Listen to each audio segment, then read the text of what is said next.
Hey you guys, what's up? This is the TheAnimeBlaze coming to you with an anime review. One of the two that I had said I might do this week.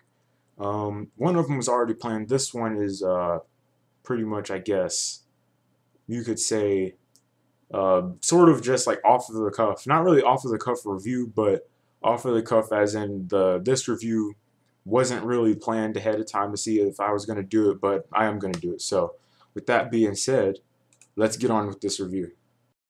All right. So the story pretty much takes place with the main character Hiyoko, who is kind of she's an aspiring artist. Well, not really aspiring. She is sort of an artist. She's really good at it, and the teacher asked her, "Aren't you planning to go to an art university?"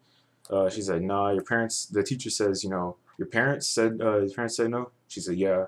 So pretty much she wants to go to an art university, but her dad says she can't go. The reason being is because Hyoko's mother died several years before the story even took place. Her father doesn't want Hyoko to be like her mother. She's starting to be more like her every single day. And pretty much, I guess she's fed up with her father a little bit. And so she walks in, all of the paintings and portraits that she did of her mother are gone. And she tells her dad, do you not like her that much? Do you hate her that much? So she basically packs her bags and leaves. Like literally, she leaves the house, uh, gets on a bus, travels to who knows where. She doesn't care as long as it's not from home, as long as it's not there. So as you can might be able to tell, uh, she's a little bit troubled, and uh, pretty much she goes to this place called. Well, she goes there. She thinks that it's a pretty good place to live, or it looks like a pretty good place to live. She gets off the bus, and you know, she gets off the bus. She doesn't know where she is. She finds a place. It looks like it might be a good place, but this woman tells her, you shouldn't be at this place right now. So after that, she meets all these. This woman helps her out, and she introduces her to the other characters. They're not important except for the other character named Akira, who is pretty much a cyborg, and he's pretty weird in a way. But I'll get back to that on the next part of the video with animation stuff. So, anyways, they're living at this place called Asylum Stadium, illegally. It was, I guess, like a normal sports stadium where like sporting events and all that kind of stuff. But so far, every attempt that the cops have made to get them out of the stadium have failed miserably.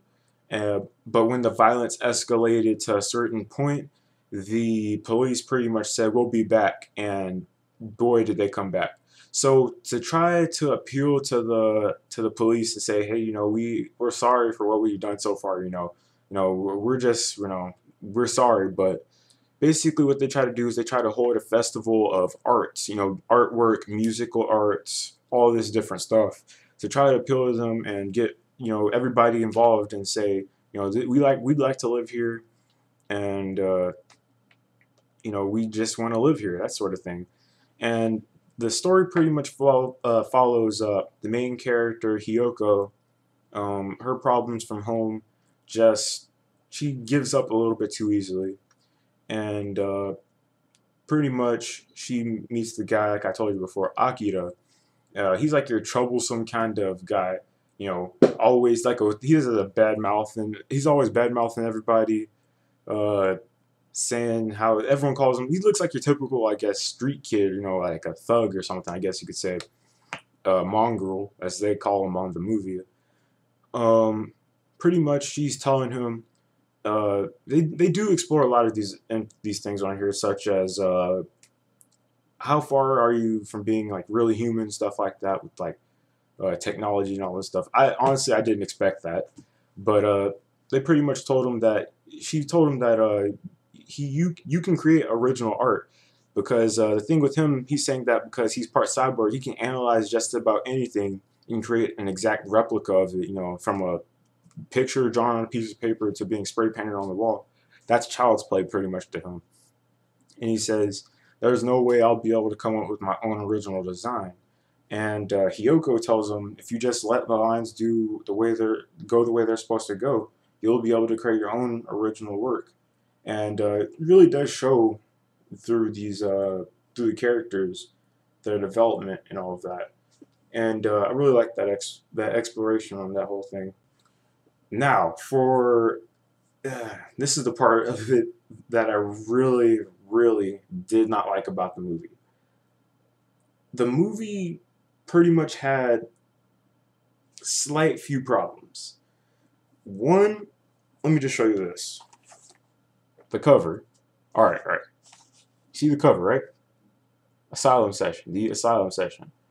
It looks like your typical anime movie. It looks like how your regular anime movie cover would look, maybe, or something like that.